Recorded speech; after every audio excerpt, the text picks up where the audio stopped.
नमस्कार, जय जोहार। छत्तीसगढ़ न्यूज में आपका बहुत बहुत स्वागत है। चलिए देखते हैं आज की 25 फटाफट काम की और महत्वपूर्ण बड़ी खबरों को। पर इससे पहले आप वीडियो को कहां से देख रही हैं, कमेंट में बताना बिल्कुल ना भूलें। छत्तीसगढ़ के जिले में होगी मॉक ड्रिल, बजेगा हवाई हमलों का सारन। छत्तीसगढ़ के दुर्ग जिले में आज युद्ध जैसी आपात स्थिति से निपटने के लिए सिविल डिफेंस मॉक ड्रिल आयोजित की जाएगी। केंद्र सरकार द्वारा देश के 244 जिलों में एक साथ ये अभ्यास कराने का निर्देश दिया गया है। इस मॉक ड्रिल के दौरान दुर्ग जिला प्रशासन की ओर से आम नागरिकों, छात्रों, कर्मचारियों को ये सिखाया जाएगा कि युद्ध या हवाई हमले जैसी स्थिति में खुद को और दूसरों को कैसे सुरक्षित रखा जा सकता है। इसके तहत एयर रेड सायरन बजाए जाएंगे, ब्लैकआउट किया जाएगा और रेस्क्यू ऑपरेशन का अभ्यास किया जाएगा। छत्तीसगढ़ सरकार ने दिया संपत्ति पंजीयन क्रांति पर जोर, कलेक्टरों के लिए दिए ये जरूरी निर्देश। छत्तीसगढ़ में संपत्ति पंजीयन क्रांति पर जोर देने की बात कही गई। इसको लेकर सरकार ने लोगों को जागरूक करने के लिए कहा है। सीएम विष्णुदेव साय खुद इस पूरी क्रांतिकारी सुधारों के लिए बनाए मॉडल पर नजर बनाए हुए हैं। वहीं प्रदेश के मुख्य सचिव अमिताभ जैन ने प्रदेश के सभी कलेक्टरों को संपत्तियों के रजिस्ट्री में किए गए 10 क्रांतियों का जिला स्तर पर प्रभावी क्रियान्वयन करने के निर्देश दिए हैं। छत्तीसगढ़ में सरप्लस धान बना मुसीबत, सरकार को होगा 3,000 करोड़ रुपए से ज्यादा का नुकसान। छत्तीसगढ़ सरकार के लिए एक्स्ट्रा बचा हुआ धान बड़ी चुनौती बनता जा रहा है। इस धान की वजह से सरकार को कई हजार करोड़ रुपए का नुकसान झेलना पड़ सकता है। एक अनुमान के मुताबिक छत्तीसगढ़ सरकार को 30 लाख टन से ज्यादा का अधिशेष धान बेचने के लिए 3,000 से 3,600 करोड़ रुपए का नुकसान उठाना पड़ सकता है। माना जा रहा है कि खरीदारों ने मांग में कमी के कारण कम दरें बताई हैं और इस वजह से सरकार को ये नुकसान झेलना पड़ेगा। छत्तीसगढ़ बना जीएसटी संग्रह में अग्रणी राज्य, अप्रैल में जुटाए 4,135 करोड़। छत्तीसगढ़ ने अप्रैल 2025 में वस्तु एवं सेवा कर के रूप में 4,135 करोड़ का संग्रहण कर एक उल्लेखनीय आर्थिक उपलब्धि दर्ज करी है। इस प्रदर्शन के साथ राज्य ने केरल, पंजाब, बिहार और झारखंड जैसे खनिज समृद्ध राज्यों को भी पीछे छोड़ते हुए देश के शीर्ष 15 जीएसटी संग्रहकर्ता राज्यों में स्थान बना लिया है। आर्थिक विशेषज्ञों को मानना है कि ये उपलब्धि राज्य सरकार द्वारा उद्योग एवं व्यापार क्षेत्र में किए गए सशक्त सुधारों का प्रतिफल है। केंद्रीय मंत्री शिवराज सिंह चौहान जल्द आएंगे छत्तीसगढ़। केंद्रीय कृषि एवं किसान कल्याण और ग्रामीण विकास मंत्री शिवराज सिंह चौहान के 13 मई को छत्तीसगढ़ यात्रा पर आने की संभावनाएं जताई गई हैं। अपने प्रवास के दौरान वे प्रदेशवासियों को बड़ी सौगात देने वाले हैं। केंद्रीय मंत्री शिवराज सिंह चौहान के दौरे को लेकर छत्तीसगढ़ के उप मुख्यमंत्री विजय शर्मा ने जानकारी दी है। छत्तीसगढ़ के उप मुख्यमंत्री विजय शर्मा ने कहा कि केंद्रीय मंत्री शिवराज सिंह चौहान का छत्तीसगढ़ दौरा जल्द होने जा रहा है। वे 3 लाख आवासों का वितरण करेंगे। लॉन्ग टर्म वीजा पर छत्तीसगढ़ में रह रहे पाकिस्तानियों को फिर से करना होगा आवेदन। छत्तीसगढ़ के अलग अलग जिलों में लॉन्ग टर्म वीजा पर रह रहे पाकिस्तानी नागरिकों को फिर से नया आवेदन करना होगा। यहां रहने वाले विदेशी पाकिस्तानी नागरिक जो दीर्घ निवास वृद्धि आवेदन पत्र के आधार पर निवासरत हैं, उन्हें तत्काल अपना नवीन आवेदन पत्र पोर्टल के माध्यम से आवेदन करना होगा। दीर्घकालिक वीजा के लिए दोबारा आवेदन करने 10 मई से पोर्टल खुल जाएगा। ऐसे लोग भारत सरकार की वेबसाइट https://indianfrro.gov.in पर 10 जुलाई 2025 तक आवेदन कर सकते हैं। बड़े बकायेदारों की हो गई बल्ले बल्ले। रायपुर निगम राजस्व वसूली में 50 करोड़ पीछे। नगर निगम पूरा टैक्स वसूलने में हाफ गया। न तो लाखों रुपए दबा कर बैठे बड़े बकायेदारों पर शिकंजा कस पाया है और न ही खुद के द्वारा तय लक्ष्य हासिल कर पाया है। राज्य शासन के 1 महीने तक अतिरिक्त समय देने के बावजूद भी निगम प्रशासन संपत्ति कर जमा करने के मामले में अभी 50 करोड़ से पीछे है, जबकि नगर निवेशक विभाग अपने टारगेट के करीब पहुंचा है। बिलासपुर में सड़क पोल पर अवैध बैनर पोस्टर पर प्रतिबंध, बिना अनुमति पोस्टर लगाने पर 50,000 जुर्माना। बिलासपुर में सड़क, चौक, चौराहे, डिवाइडर और बिजली खंभों सहित शासकीय संपत्ति पर अब फ्लेक्स, बैनर, पोस्टर लगाने वालों पर सख्ती से कार्रवाई की जाएगी। बिना अनुमति के बैनर, पोस्टर लगाने वालों के खिलाफ नगर निगम कड़ी कार्रवाई करते हुए प्रति फ्लेक्स 5,000 रुपए जुर्माना वसूलेगा। साथ ही वैधानिक कार्रवाई भी की जाएगी। इस नियम की सख्ती के लिए मुद्रक, प्रिंटर सहित इस काम से जुड़े लोगों की बैठक बुलाई गई है। अवैध शराब पर सीएम साय की सख्ती, आबकारी विभाग के 3 अधिकारी निलंबित। मुख्यमंत्री विष्णुदेव साय के स्पष्ट और कड़े निर्देश के परिपालन में आबकारी विभाग ने अवैध शराब के परिवहन, संग्रहण और कारोबार पर रोक लगाने में लापरवाही और उदासीनता बरतने वाले अधिकारियों पर कड़ी कार्रवाई शुरू कर दी है। राज्य स्तरीय उड़न दस्ते के औचक निरीक्षण में बलौदा बाजार, महासमुंद और राजनांदगांव जिलों में अवैध शराब का मामला पकड़ में आने पर 3 सर्किल अधिकारियों को निलंबित करने के साथ ही आबकारी विभाग के 6 वरिष्ठ अधिकारियों के कारण बताओ नोटिस जारी कर उनसे जवाब तलब किया गया है। सोशल मीडिया इन्फ्लुएंसरों को केंद्र सरकार की चेतावनी, देश विरोधी बातों पर होगा एक्शन। पहलगाम आतंकी हमले के बाद भारत के कई सोशल मीडिया प्लेटफॉर्म्स और इन्फ्लुएंसर्स केंद्र सरकार के रडार पर हैं। केंद्र की मोदी सरकार का एक और बड़ा फैसला, देशहित के खिलाफ काम कर रहे सोशल मीडिया इन्फ्लुएंसर्स के खिलाफ कार्रवाई का आदेश दिया है।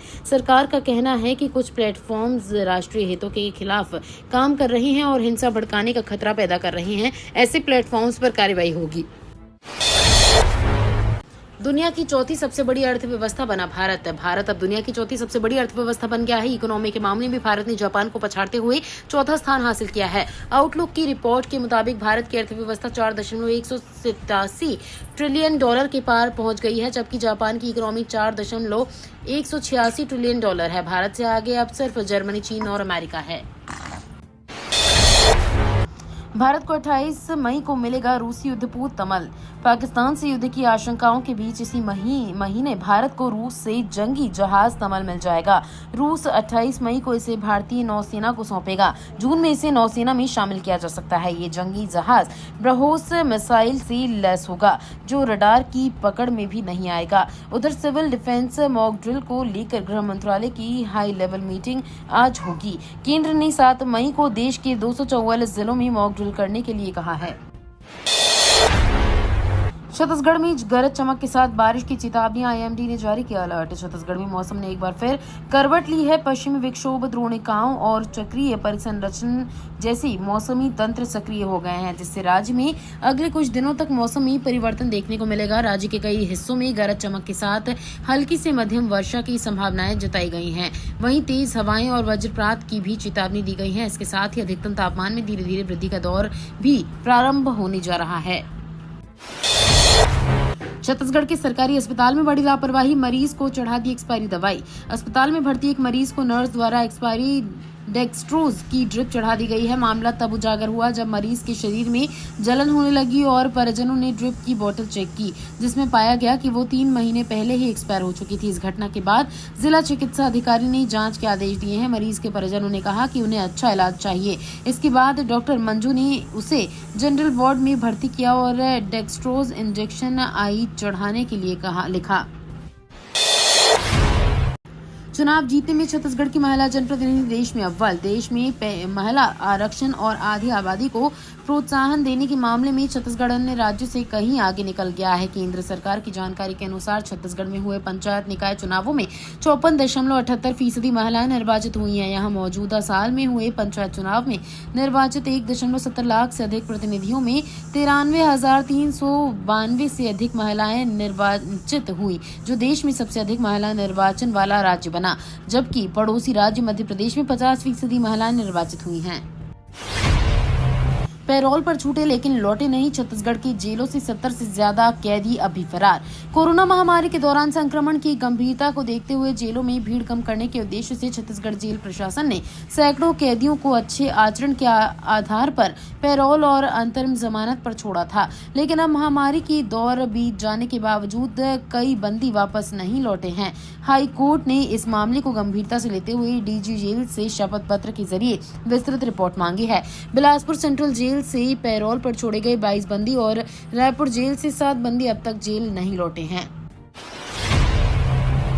छत्तीसगढ़ के जिले में करोड़ों की राशन की हेराफेरी समितियों के खिलाफ होगी एफआईआर। छत्तीसगढ़ के रायगढ़ जिले की राशन दुकानों में लगभग 5 करोड़ के राशन की हेराफेरी का मामला सामने आया है। भौतिक सत्यापन के दौरान जिले के 105 राशन दुकानों में स्टॉक में दिखाए गए राशन में से कम मात्रा में राशन पाया गया है। आधा दर्जन दुकानें ऐसी हैं जहां शॉर्टेज की मात्रा बेहद अधिक है। मामला सामने आने के बाद खाद्य विभाग राशन दुकान का संचालन करने वाली समितियों के खिलाफ एफआईआर की तैयारियों में है। ऐसे में राशन दुकान संचालकों में हड़कंप मचा हुआ है।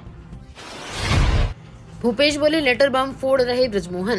रायपुर से बीजेपी सांसद ब्रजमोहन अग्रवाल छत्तीसगढ़ सरकार को लगातार चिट्ठी लिखकर जनता से जुड़े मुद्दों की जानकारी दे रही हैं, समस्याएं बता रही हैं। इसे लेकर अब राजनीति भी शुरू हो गई है। पूर्व मुख्यमंत्री भूपेश बघेल ने कहा कि ब्रजमोहन अग्रवाल लगातार लेटर बम फोड़ रही हैं। कांग्रेस के प्रदेश अध्यक्ष दीपक बैज ने कहा कि जब सांसद ही शिकायतें कर रही हैं तो सुशासन त्योहार मनाने का कोई मतलब नहीं है। मामले ने राजनीतिक टूल पकड़ा तो सांसद ब्रजमोहन अग्रवाल ने भी बताया कि आखिर वो क्यों बार बार अलग अलग मुद्दों पर मुख्यमंत्री को चिट्ठी लिख रही हैं।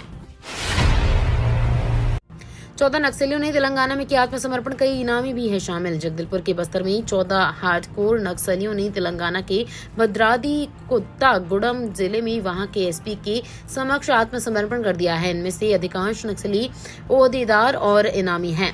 एक माह पूर्व भी बस्तर के 80 नक्सलियों ने तेलंगाना के भद्राद्री कोत्तागुडम से समर्पण किया था। समर्पित सभी नक्सली बीजापुर जिले के अलग अलग गांव के निवासी हैं।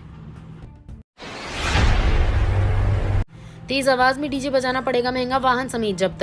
उच्चतम न्यायालय के द्वारा निर्धारित डेसिबल से अधिक आवाज में बजने वाला डीजे को प्रतिबंधित कर उनके विरुद्ध कार्रवाई के लिए आदेशित किया गया है। सख्ती पुलिस अधीक्षक अंकिता शर्मा के निर्देशन में नियमों का उल्लंघन करने वाले डीजे संचालकों के विरुद्ध कोलाहल अधिनियम के तहत कार्रवाई करने के दिए गए दिशा निर्देश के परिपालन में बड़ी कार्रवाई की गई। आरटीई के तहत प्रवेश शुरू, 4,282 सीटों के लिए निकाली गई लॉटरी। अनिवार्य व निःशुल्क शिक्षा के अधिकार के अंतर्गत गरीब परिवारों के बच्चों को प्रवेश देने के लिए आरटीई पोर्टल के माध्यम से प्रवेश प्रक्रिया शुरू हो गई। प्रदेश भर में 6,628 निजी स्कूलों में 52,007 सीटें आरटीई के तहत गरीब बच्चों के लिए आरक्षित हैं। इन सीटों के लिए लॉटरी प्रक्रिया पूरी करनी है। लॉटरी सिस्टम से दुर्ग जिले के निजी स्कूलों की 4,282 सीटों के लिए 10,742 आवेदन मिले हैं, जिसमें से पहले राउंड में 3,097 बच्चों को सीटें अलॉट की गईं। रायगढ़ में 3.70 करोड़ की लागत से मिट्ठू मूढ़ा तालाब के संरक्षण और सौंदर्यीकरण का भूमि पूजन। छत्तीसगढ़ के वित्त मंत्री ओपी चौधरी ने रायगढ़ के वार्ड क्रमांक 37 में स्थित मिट्ठू मूढ़ा तालाब के संरक्षण एवं सौंदर्यीकरण कार्य का विधिवत भूमि पूजन किया। इस परियोजना पर 3.70 करोड़ की लागत आएगी। ये कार्य क्षेत्र में पर्यावरण संरक्षण की दिशा में एक महत्वपूर्ण कदम माना जा रहा है।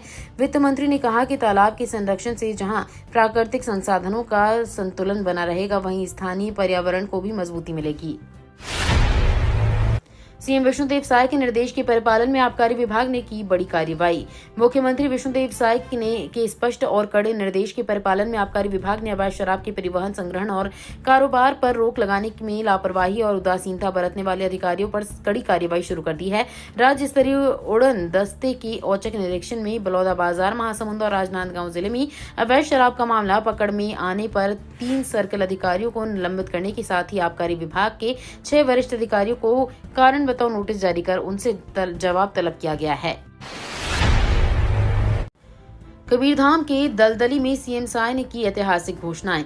मुख्यमंत्री विष्णुदेव साय प्रदेश व्यापी सुशासन त्योहार के अंतर्गत कबीरधाम जिले के बोडला विकासखंड के सुदूर और दुर्गम पहाड़ियों पर बसे ग्राम दलदली पहुंचे। आदिवासी और विशेष पिछड़ी जनजाति समूह बैगा बाहुल्य इस अंतिम सीमावर्ती गांव में मुख्यमंत्री श्री साय के आगमन पर की खबर फैलते ही दलदली सहित समीपस्थ ग्रामों के ग्रामीणों में उत्साह की लहर दौड़ पड़ी। मुख्यमंत्री विष्णुदेव साय ने छत्तीसगढ़ महतारी एवं मां सरस्वती के चित्र के समक्ष दीप प्रज्वलित कर समाधान शिविर का विधिवत शुभारंभ किया। भिलाई में बारिश से जलभराव, निगम ने युद्ध स्तर पर शुरू की निकासी कार्यवाही। अप्रत्याशित बरसात के कारण नगरपालिका निगम भिलाई के कुछ क्षेत्रों में जलभराव हो गया था, जिसे निगम की टीम युद्ध स्तर पर व्यवस्थित करवा रही है। कुछ क्षेत्रों में आंधी तूफान से वृक्ष भी गिर गए थे, उसे भी हटवाया जा रहा है। आयुक्त राजीव कुमार पांडे ने स्वास्थ्य अधिकारी जावेद अली को निर्देशित किए हैं कि नगर निगम भिलाई को हमेशा तत्पर रहना चाहिए। कहीं भी किसी भी परिस्थिति में जलभराव या पेड़ डाली गिरने की स्थिति में निगम का अमला तुरंत सक्रिय हो जाए। ये तो थी आज की बड़ी खबरें। अगर आपको न्यूज पसंद आई हो तो वीडियो को लाइक और शेयर करना बिल्कुल ना भूलें। धन्यवाद।